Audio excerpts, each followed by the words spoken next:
मेरा नाम माही है, मेरी उम्र 18 साल है और मेरे लिए रिश्ता देखा जा रहा है। मेरी शादी के लिए रिश्ता एक रिश्तेदार लेकर आए थे। वो हमारे जान पहचान के ही थे। हम उनको बहुत अच्छे से जानते थे। अक्सर हम लोगों को रिश्तेदारों की शादी में मिलते थे। जिससे मेरी शादी होने वाली थी, उस घर में 3 बेटों की शादी पहले ही हो चुकी थी और अब 2 बेटों की शादी होनी थी। दोनों भाइयों की शादी एक साथ ही होनी थी। मेरे माता पिता अच्छे खानदान से थे और मैं उनकी इकलौती संतान थी। मेरी देवरानी का नाम रीना है। हम दोनों की शादी हो गई और हम दोनों ने अपनी ज़िंदगी की नई शुरुआत की। अब मैं और मेरे पति बहुत अच्छे से तरीके से एक साथ खुश रहने लगे। लेकिन मेरी देवरानी के कमरे से रोज़ लड़ाई झगड़ों की आवाज़ आती थी। जब मैंने अपने पति से इस बारे में बात की तो उन्होंने मुझे बोला कि तुम उन दोनों पति पत्नी के मामलों से दूर रहो। हमें पति पत्नी के मामलों में नहीं बोलना चाहिए। एक दिन मेरे देवर ने मुझे रोका और बोलने लगे, भाभी आप मेरी बीवी को कुछ सिखा दो, उसे भी आप समझा दो कि वो आपकी तरह सज सवर कर रहा करे। मैंने अपने देवर से कहा कि आपकी पत्नी बहुत प्यारी है, उसे सजने संवरने की कोई ज़रूरत नहीं है। एक दिन मेरे पति घर आ गए और उनका मूड ठीक नहीं था। पता नहीं क्या हो रहा था। सुबह से ही जब मेरा दिल बहुत घबरा रहा था। आज जब मेरे पति घर से गए थे, मेरा मन कहीं भी नहीं लग रहा था। मैं बहुत परेशान हो रही थी कि तभी मुझे एक बुरी खबर सुनने को मिली जिसने मेरी पूरी ज़िंदगी ही बदल कर रख दी। मेरे पति का एक रोड एक्सीडेंट में देहांत हो गया है। मैं विधवा हो चुकी हूँ। मेरे पति के देहांत के बाद भी मैं अपने ससुराल में ही रहती थी। मेरे पति को गए हुए 6 महीने हो गए थे और मेरी देवरानी ने मेरी सास के सामने एक अजीब सी बात रखी जिस पर मेरे ससुराल वाले तुरंत ही मान गए। बात तो ये थी कि मेरी देवरानी मुझे अपनी सौतन बनाना चाहती थी। वो चाहती थी कि मैं उसके पति यानी कि मेरा देवर आकाश से मैं शादी कर लूं। मेरे ससुराल वाले और आकाश सभी इस शादी के लिए तैयार थे क्योंकि मेरी देवरानी कभी मां नहीं बन सकती थी। सभी के फैसले के आगे मैंने भी अपने घुटने टेक दिए और शादी के लिए हाँ कर दी। अब मेरा देवर मेरा पति बन चुका था और मेरी शादी को 1 हफ्ता ही हुआ था कि मेरी देवरानी मेरे कमरे में आई। मेरी देवरानी के हाथ में कुछ था। उसके हाथ में एक थाली थी जिसमें 2 ऑमलेट और 1 पराठा था। मुझसे बोलने लगी, मैं ये तुम्हारे लिए लाई हूँ, मैंने ये आपके लिए अपने हाथों से बनाया है। उसने कहा, अब आपको अपना बहुत ख्याल रखना होगा, भगवान चाहेंगे तो जल्द ही आपकी गोद भर जाएगी। वो वाकई में बहुत अच्छी औरत थी और मेरा बहुत ख्याल रखती थी। ऐसा कभी नहीं हुआ था कि उसने कभी भी मेरे साथ किसी भी तरीके की कोई भी बदतमीजी की हो। वो हमेशा ही मेरे लिए कुछ ना कुछ अच्छा बनाकर लाती रहती थी और मुझे खिलाती थी। वो मुझे दूध भी पिलाती और डॉक्टर के पास भी समय समय पर लेकर जाती थी। मेरा डॉक्टर से चेकअप करवाया गया था। डॉक्टर ने जब मेरा चेकअप किया तो उन्होंने बताया कि सब कुछ ठीक है, तुम माँ बन सकती हो और जल्द ही आप माँ बन जाएंगी। अब मेरे और देवरानी के बीच में बहुत ही प्यार बढ़ता गया। अब तो अगर हम कोई सामान भी लेते तो एक ही जैसे लेते थे। अब एक दिन जब मैं हॉस्पिटल गई तो मैंने और मेरी देवरानी ने एक जैसे ही दुपट्टे से अपना मुंह ढक रखा था।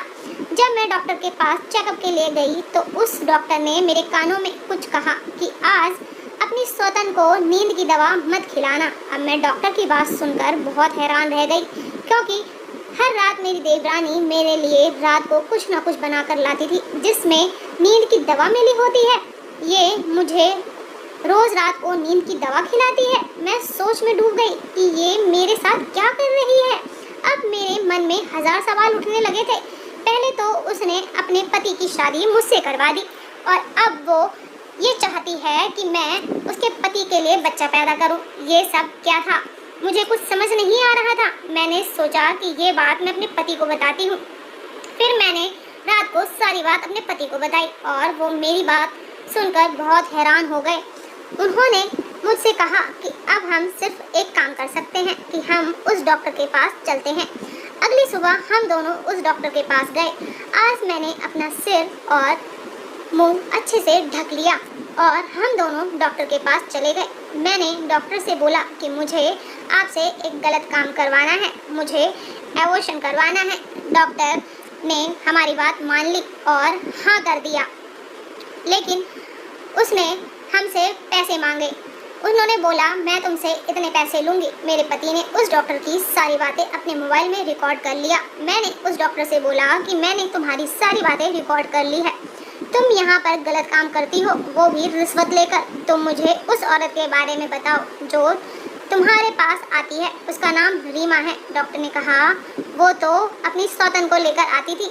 मैंने उससे कहा मैं वही हूँ और ये मेरे पति हैं। मैंने उसको अपना चेहरा दिखा दिया, उसने मुझे देखते ही पहचान लिया। डॉक्टर कहने लगी रीना ने बोला था कि मैं आपको ऐसी दवा दूं जिससे आप कभी मां ना बन सकें, और अगर हो सकता है तो ऐसी दवा दो जिससे उसकी जान ही चली जाए, यानी कि स्लो पॉइजन।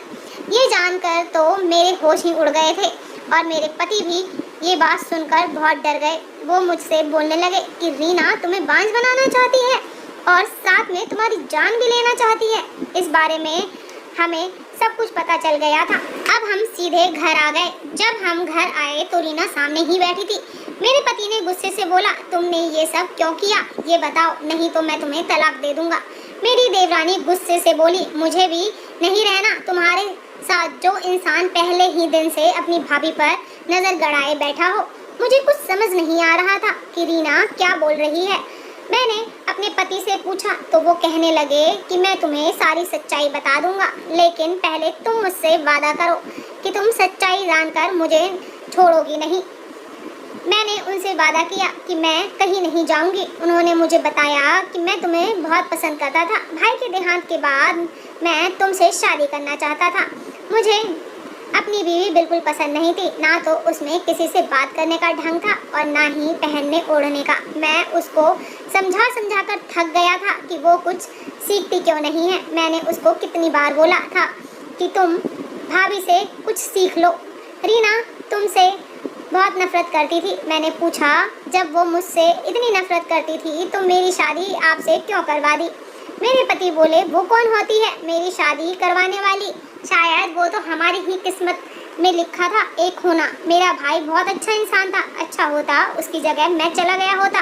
भाई के जाने के बाद मैंने सोच लिया था कि मैं तुमसे शादी करूँगा। मैंने उससे बोला था कि मेरी और तुम्हारी शादी की बात घर में सबसे करे। वो तो नहीं करना चाहती थी, लेकिन मैंने उसको बोला था कि अगर उसने शादी की बात नहीं की तो मैं उसको तलाक दे दूँगा। तब जाकर उसने शादी की बात की थी। मैंने ही तुम्हारा ध्यान रखने को बोला था। सारी बातें सुनने के बाद मेरे तो पैरों के नीचे से ही ज़मीन निकल गई। अब मेरे पति रीना से बोलने लगे कि तुम माफ़ी मांगो और ये वादा करो कि तुम अब ऐसा कुछ भी नहीं करोगी, नहीं तो मैं तुम्हें अभी के अभी तलाक दे दूँगा। और अगर तुमने अपनी गलती मान ली और माफ़ी मांग लिया तो मैं तुम्हें कुछ नहीं कहूँगा, तुम मेरे साथ आराम से रह सकती हो। इतने में रीना चिल्लाने लगी कि तुम जैसे इंसान के साथ रहना भी कौन चाहता है, अपनी ही भाभी पर घटिया नज़र रखने वाले इंसान हो तुम। रीना गुस्से में घर से चली गई।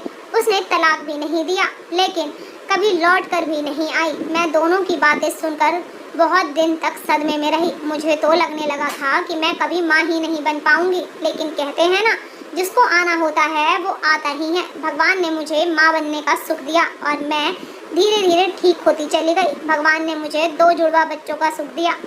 मैंने भी अपने पति को माफ़ कर दिया, लेकिन मैं जब भी रीना के बारे में सोचती हूँ तो बहुत परेशान हो जाती हूँ। मेरे पति ने उसके साथ बहुत गलत किया, लेकिन उसने बदले में मेरे साथ जो किया वो भी बहुत गलत था।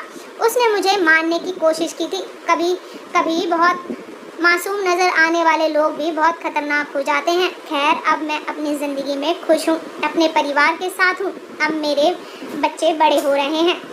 तो दोस्तों आज की कहानी आपको कैसी लगी ज़रूर बताइएगा। चैनल पे अगर न्यू है तो सब्सक्राइब ज़रूर करिएगा। अपने फैमिली एंड फ्रेंड्स के साथ हमारी कहानियों को शेयर करा करें प्लीज़। अगर चैनल पे पुराने हैं तो कहानी पूरी सुनने के लिए धन्यवाद। प्लीज़ वीडियो को लाइक भी कर दिया करें। फिर मिलती हूँ एक नई कहानी के साथ। Bye bye.